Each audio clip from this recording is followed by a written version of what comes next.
안녕하세요. 김호준입니다. 이명박 전 대통령이 기자회견을 했습니다. 청와대와 공직자들에 대한 검찰 수사는 나를 목표로 하는 것이 분명하다. 당연하죠. 군사이버 사령부 댓글 공작, 정치 개입이 금지된 군이 정치 공작에 동원됐다면 당연히 군 통수권자에게 책임을 묻지 누구한테 묻습니까? 다스가 돌려받은 140억, 대통령의 민정과 대통령이 임명한 외교관이 이 돈을 돌려받는데 동원됐으니 사익을 위해 국가 권력이 남용됐는데 당연히 대통령에게 물어봐야죠. 다스 주인이 맞냐고. 그래서 그랬냐고. 국정원 특활비. 청와대 고위 공직자들이 국정원 돈을 횡령 이용했습니다. 대통령 직속기관인 국정원의 돈을 대통령 제가 없이 대통령의 참모들이 뺏을 수 있냐고 당연히 따져야 하는 거죠. 당연한 걸 마치 그래서는 안 되는 것처럼 하고 있는 자체가 적반하장인 겁니다.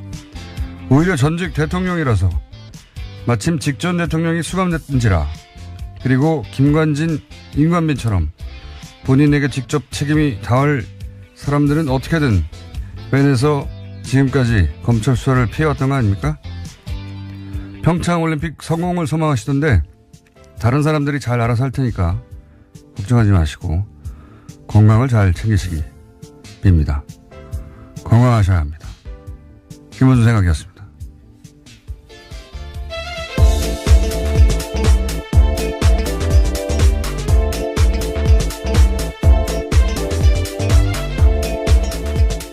시사인의 김은지입니다. 기자회견 잠깐 들어볼까요? 네. 저 클립 중요 클립 땄는데 예. 최근 검찰 수사는 처음부터 나를 목표로 하는 것이 분명합니다. 재임 중 일어난 모든 일의 최종 책임은 저에게 있습니다. 나에게 물어달라 하는 것이 저의 오늘의 입장입니다. 기침을 많이 하셨어요? 예, 여러 차례 했습니다. 네. 제가 걱정이 돼가지고 그래서.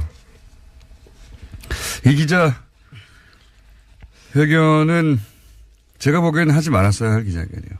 네, 왜냐하면 박근혜 전 대통령 첫 번째 기자회견 생각나시죠? 예, 그때 제가 그 다음날 뉴스공장 브리핑에서 이 자리에서 정치적 자살행위다. 그 기자회견으로 인해서 권위와 정치적 위상을 다시는 회복하지 못하고 끝났다. 끝날 것이다. 앞으로. 그런 의미에서 박근혜 대통령의 입장에서 보자면 절대 해서는 안 되는 기자회견을 했다고 제가 말씀드렸는데 제가 그런 건 잘 알아요. 아예 끝났구나. 예. 근데 실제로 그 뒤로 어떻게든 뒤집어 보겠다고 여러 가지 시도를 했지만 파면되고 구속되기까지 단 한 번도 그 흐름을 뒤집지 못했죠. 네. 그 기자회견부터 시작된 겁니다, 사실은. 저는 어제 기자회견도 하지 말았어야 한다고 보는 게 이명박 전 대통령 이제 측근 발이었죠. 대부분 20여 명이 모여서 강경 대응한다. 더 이상 참지 않겠다. 가만히 있지 않는다. 이를 안 걸고 참는다. 우리라고 가진 게 없느냐. 이런 발언들이 계속 나왔어요. 그러다가 가장 오래된 최측근 김백준 씨 구속되면서 드디어 포문을 여는구나. 전쟁이 시작되는구나. 전쟁 얘기도 나왔죠. 지금까지 폭로할 게 많다라는 이야기를 여러 차례 했었습니다. 이제 드디어 반격이구나 하는 어떤 기대감 혹은 어떤 상황이 전개될까 두려움 또는 과거 전두환 전 대통령 골목 성명 때처럼 뭔가 비장함 이런 게 있잖아요. 그때는 단호함 하다못해 이제 너무 불쌍하다 안 됐다 동정심 이런 거라 들어야 되거든요. 아무것도 들지 않은 기침밖에 기억이 나지 않아요. 사실은 일반인들한테는. 예. 내용도 없고 강단도 없고 임팩트도 없고 이렇게 되면 손에 쥔 카드가 아무것도 없구나. 패를 활짝 보여준 것밖에 안 되는 겁니다. 저는 그 기자회견 그래서 보면서 끝이 났구나. 이제 내리막길이다. 이제는 되돌아올 수 없다. 끝이 났다. 보수 집결 이런 얘기도 하잖아요. 언론에서는. 네, 보수를 괴멸시키려고 정치 공작하는 거다라는 주장을 했기 때문에. 네, 그래서 보수 집결의 메시지 아니냐 하는데 보수 집결 안 합니다. 보수 집결 안 해요. 지금 전직 보수 대통령 중에 가장 인기가 낮은 대통령이에요. 심지어는 여론조사 최근의 걸 보면 수감되어 있는 박근혜 전 대통령보다도 보수 지지층 사이에서 지지도가 낮아요. 박근혜 전 대통령은 본인의 어떤 아우라 때문에 집권한 대통령 아닙니까? 내용을 떠나서. 이명박 전 대통령은 유권자가 각자 자기 욕망에 투표한 거거든요. 아, 이 사람에게 투표하면 내 집값이 좀 오르지 않을까? 자기 욕망에 투표한 거예요. 근데 그렇게 투표했는데 이명박 전 대통령 욕망만 채워진 거다. 이렇게 우리가 확인했잖아요. 현재 내 욕망에 도움이 안 되는 거 다 알아요. 왜 직결을 해요? 직결 안 합니다, 전혀. 예. 네, 그러면서 노무현 대통령 죽음에 대한 정치 보복이다라는 주장까지도 했었습니다. 여러 가지로 자극해 보려고 하는 건데, 예. 직결 안 하고요. 네, 내용도 없고. 저는 이 기자회견 하지 말았어야 한다고. 이명박 전 대통령의 제가 최측근이었으면 말렸을 텐데. 예. 그리고 지금 현재 이명박 전 대통령의 욕망과 일치하는 사람들은 굉장히 극소수예요. 뭐, 이권이 연결된 사람이거나, 네. 그 사람들의 힘은 세지만 지금 대놓고 지원할 처지가 아니거든요. 예. 뒤에서 뭐 김관진, 임관빈 빼낼 때나 힘을 발휘하지 집결 안 합니다. 앞으로 이제 끝이 났다. 예. 저는 개인적인 평가입니다. 게다가 더 웃긴 것은 나에게 물어달라 수사. 네, 가장 눈에 띄는 말이었습니다. 네. 자신의 재임 중에 일어난 일은 모든 책임은 최종 책임이 자기에게 있다라면서요. 자신에게 물어달라라고 이게 말했습니다. 이제 전두환 골목 성명 때 같은 어떤 그런 효과를 의도한 문구거든요. 근데 정작 이 SBS에서 그럼 수사에 응하겠다는 말이냐 그랬더니 수사에 응하겠다는 건 아니다. 이렇게 또.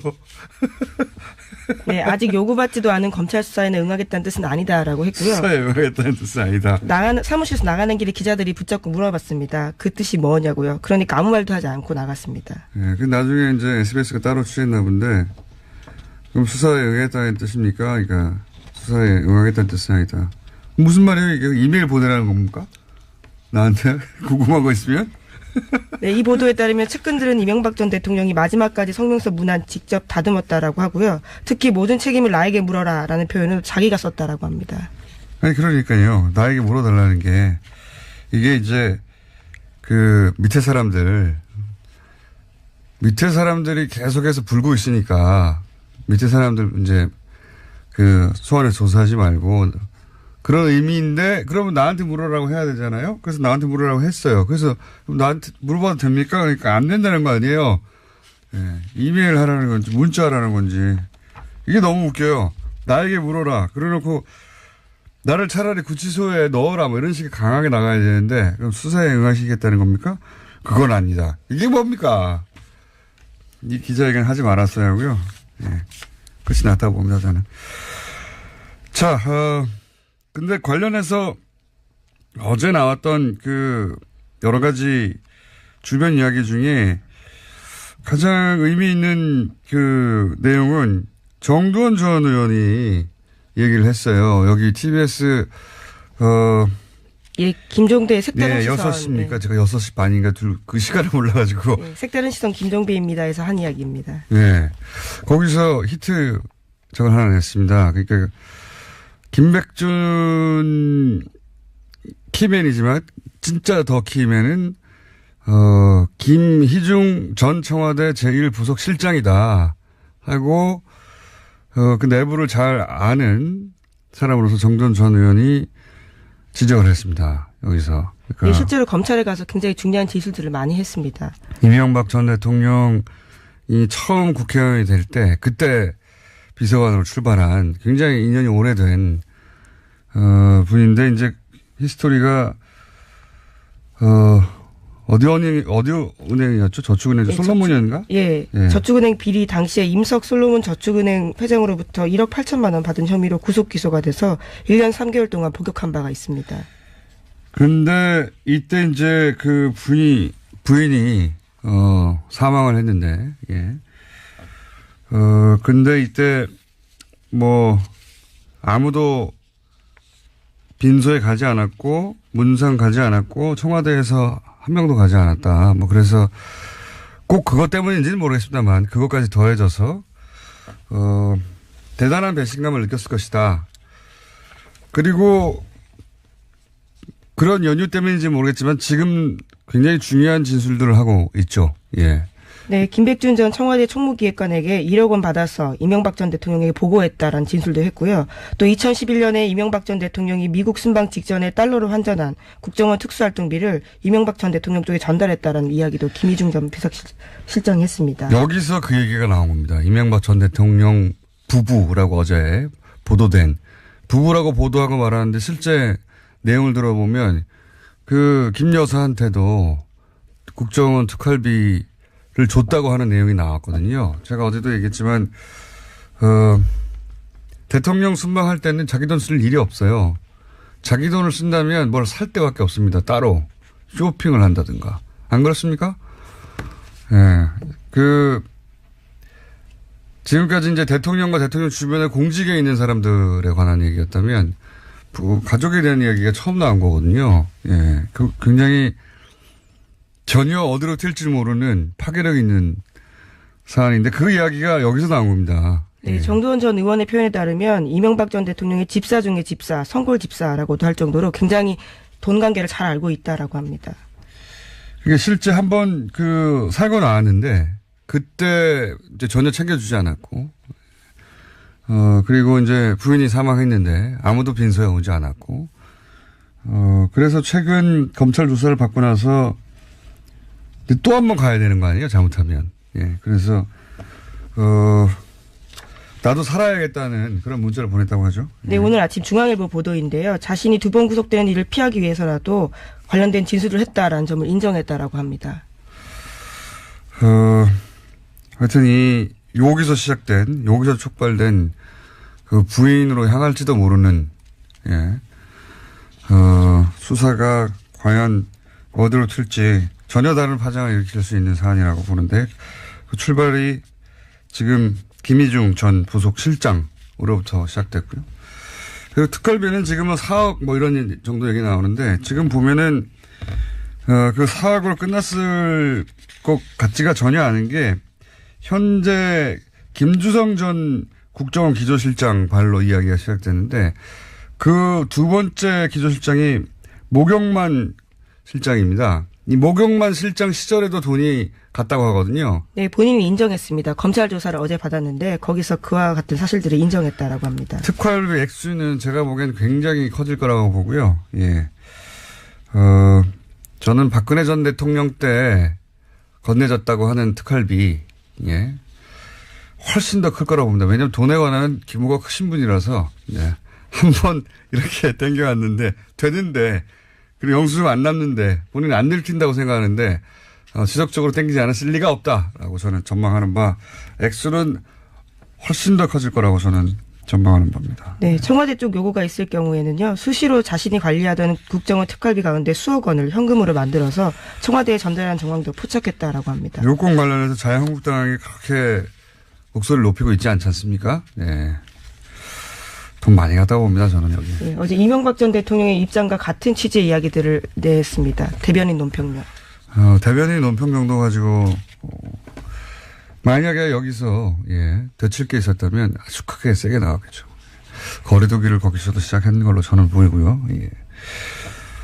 돈 더 많이 들어갔다. 그리고 이게 부인 쪽으로 튄다면 전혀 다른 양상이 벌어질 수 있다. 여기까지 하고요. 다음 뉴스는요. 네, 다스 전직 임원이 공동 명의로 땅을 사고 서로의 땅에 근저당을 설정해 놓은 사실이 JTBC 보도 결과 나왔습니다. 본인들이 손수 투자했다고 보기 힘든 정황인데요. BBK 설립 직후 사들였던 이 땅들은 이명박 전 대통령 재임 기간에 가격이 폭등했습니다. 지금은 600억 원에 이른다라고 하는데요. 이 땅 또한 실소유주 의혹이 불거진 겁니다. 이건 JTBC의 진짜 단독이네요. 예. 최근에는 다소 단독이라고 보시기 어려운 단독도 있었는데 이거 진정한 단독이네요.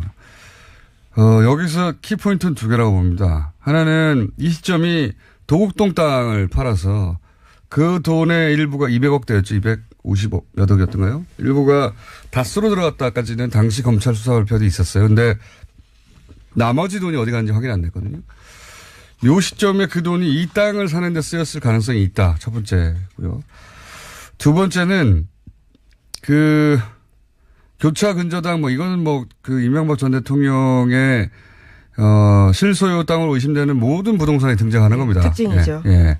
모든 부동산에. 그러니까 그 이름을 빌려준 사람들이 다 같이 공모해서 배신하지 않는 한 땅을 팔 수 없도록 만들어 놓은. 네, 그렇죠. 묶음 장치죠. 근데 자기 이건 땅이라도 못 팝니다. 그러니까요. 그러니까 그 사람들 땅이 아니란 얘기죠. 자기들이 마음대로 사서 팔 수 없는 땅은 자기 땅이 아니잖아요. 근데 이게 이제 이명박 차명 의혹이 있는 모든 부동산이 등장하는데 방식이 조금씩 다르지만 요 얘기 관련해서는 그런 이야기가 있습니다. 현대 이제 사장 회장 시절에 당시로는 대기업들이 뭐 삼성을 통해서도 확인됐지만 차명으로 부동산이나 재산을 그 고위 임원들한테 올려놓는 경우가 많았다고 해요. 예. 근데 더군다나 현대건설 같은 경우는 그런 경우가 더 많았겠죠. 땅을 다뤘으니까. 요 이야기는 이제 이명박 전 대통령 그 후보 시절에 잠깐 언론에서도 언급이 됐었는데 이명박 전 대통령 이름 앞으로 됐던 땅들을 본인이 그냥 꿀꺽하고 나왔다. 라는 얘기가 있었어요. 예. 본인이 실제로 다른 사람 땅을 차명으로 돼 있던 걸 자기 이름 앞에. 네, 총수일가의 재벌 관리 차원에서 있었던 비자금을 본인이 이제 가져갔다라는 거죠. 땅을, 부동산을 꿀꺽했기 때문에 본인은 잘 안 되는 거죠. 어떻게 하면 이게 안 되는지. 그래서 이렇게 철저하다는 얘기도 있고요. 이제 두 번째 포인트는 하나는 이제 도곡동 땅 매각 시점 아니겠냐. 두 번째 포인트는 이 땅 값이 해군기지 때문에 4-5배 올랐어요. 네, 최소한. JTBC가 그러한 내용도 보도했는데요. 특히나 강정동 땅 같은 경우에는 해군기지 건설이 본격 추진하면서 가격이 아주 많이 올랐다라고 합니다. 뭐 20-30배도 올랐다고 하는데 해군기지 건설은 말이죠. 이명박 전 대통령의 원래 공약입니다. 그런데 이명박 전 대통령은 국가 안보에 관심이 없는 분이에요. 이분은 제1롯데타워에서도 그 확인했듯이 돈과 국가 안보 사이에 돈을 택하시는 결정을 많이 하신 분이에요. 근데 처음부터 해군기지 공약이 있었잖아요. 이 공약은 자기 땅 때문에 세운 것이다 라고 저는 매우 강하게 의심하는 바입니다. 해군기지 공약은 개발 이슈였다 처음부터. 그 관점에서 봐야 될 산.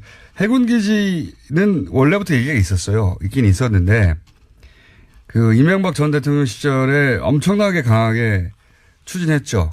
예, 추진해서 결국 끝을 맺었는데 그때 이 얘기 나왔을 때부터 그 생각했어요. 저분이 해군기지에 그렇게 관심 있을 리가 없는데 저 주변에 땅이 있나 보다 라고 저는 생각했었는데 이제 드디어 땅이 나왔군요. 이런 분입니다. 이명박 전 대통령께서는. 네. 강정마을 해군기지뿐만이 아니라 호근동 땅 역시 이명박 전 대통령 재임 기간에 관광단지 개발이 결정되면서 땅값이 크게 뛰었다라고 합니다. 이명박 전 대통령 주변에 이 불가사의한 일들은 다 이 이권과 연결해서 이권이 어디 숨어 있는지 찾아보면 이해되는 경우가 99.9%입니다. 예. 왜 차명을 했을까? 예, 이런 얘기, 이 다스 분론에 비롯해서 전부 다 차명일까 재산이. 특히 이제 다스가 대표적인 건데 이 거슬러 올라가 보면 그런 사연이 있어요. 이게 다스 대보기공 처음에는 1987 지금 현재 한창 하자가 되는 1987 때 설립됐거든요. 근데 그때는 이명박 전 대통령이 그 현대건설 사장이었단 말이죠. 근데 당시 이제 본인 주장으로 들었는데 그 현대차 회장이었던 정세영 회장이 권유했다는 거잖아요. 네, 그런 주장들이 나오고 있습니다. 근데 왜 권유를 했냐면 그 내막이 좀 있습니다. 당시 이제 현대차가 부품 국산화를 하려고 하는데 그러면은 부품을 직접 생산하는 회사들이 존재해야 되잖아요. 근데 그 회사들을 퇴사하는 임원들한테 권유를 했다고 해요. 실제로.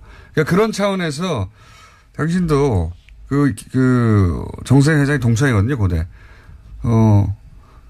당신도, 자네도 같이 퇴사하면 회사를 하지. 근데 당시만 하더라도, 아무리 이제 그 회장이 권유한 걸 하더라도 어쨌든 현직인 상태에서 그 겸업, 투잡이잖아요, 엄연히. 직원들 보기에. 네, 일감 몰아주기기도 하고요. 네, 직원들 보기에 안 좋고. 그래서 이제 당시 현대세라든 천암한테 그리고 당시 부동산도 마찬가지고, 삼형으로 맡겼다가 그러다가 처남이 꿀꺽 하면 어떡하냐? 생각이 들어서 형인 이상은 씨를 끌어들이고, 왜냐하면 당시 또 이 차명에 대해서는 법적 제재의 정도도 낮았고 실명도 낮았고. 실명제가 그때는 아니었던 상황. 그리고 나서 금융실명제 하면서 다 해결했었어야 하는 거예요, 본인이. 그때, 안 하고 꿈쳐두고 있다가 여기까지 오게 된 겁니다. 그때 그런 식으로 해서 거의 모든 재산이 차명으로, 예, 된 것이다. 히스토리를 따져보자면. 예, 생각이 나서 말씀드렸고요. 제목 정도만 읽고 끝내야 될 것 같습니다. 네, 검찰이 어제 이상은 다스 회장의 아들 이동영 씨가 최대 주주인 다스 협력업체인 IM을 전격 압수수색했습니다. 이건 이제 승계에 관한 얘기네요. 예, 위장 계열사 그리고 다스 승계 관련된, 그러니까 주변 이제 다스만 하다가 다스 주변에 위장 계열사가 아닌가, 혹은 뭐 승계하고 직간접 관련이 있나 하는 회사들에 대한 압수수색이 들어갔다는 얘기고, 곧 전말이 나오겠네요. 예. 오늘은 여기까지 해야 되겠습니다.